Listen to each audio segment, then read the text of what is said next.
ভাই বন্ধুরা, প্লিজ আপনারা মনোযোগ দিয়ে শুনুন।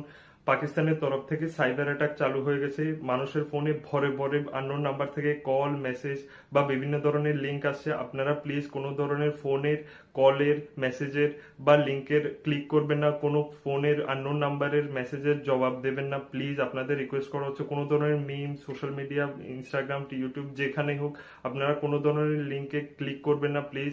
আর এই ভিডিওটা আপনার প্রিয়জন, পাশের মানুষ থেকে শুরু করে আত্মীয় স্বজন, ভাই বন্ধু সবার সঙ্গে শেয়ার করুন প্লিজ। আমি আবারও বলছি, ওরা সাইবার অ্যাটাক করছে।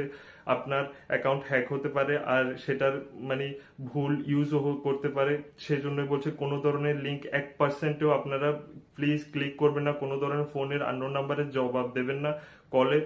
আর এটা বলে রাখি, INS Vikrant is in action. INS Vikrant চলে এসছে। পাকিস্তানের করাচি পোর্ট ডেস্ট্রয় করে দেওয়া হয়েছে, ধ্বংস করে দেওয়া হয়েছে। আর এটা বলে রাখি, জয়সলমীরে পাকিস্তানের একজন পাইলট ধরা পড়েছে, জীবিত ধরা পড়েছে। আর এখন তো ওর ময়ূর ডান্স করানো হবে ওকে দিয়ে, ওকে ওকে ময়ূর নাচি নাচানো হবে। এখন দেখুন ওর কি করে। আর পাকিস্তানের কি হয় দেখুন, বাস দেখুন ওরা কার সঙ্গে পাঙ্গা নিয়েছে।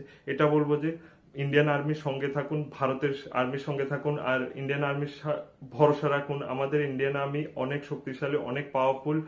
আমাদের টেনশনের কোনো কারণ নেই। Be safe. আর এটা বলবো যে জয় হিন্দ, জয় ভারত। দেশের সঙ্গে থাকুন, দেশের সঙ্গে থাকুন, ঐক্যবদ্ধভাবে থাকুন। আর দেশ সবার আগে, দেশের আগে কোনো কিছু না। দেশকে সবার আগে রাখুন। জাতি, ধর্ম, বর্ণ কোনো কিছুই না। দেশ সবার আগে, দেশের জন্য থাকুন।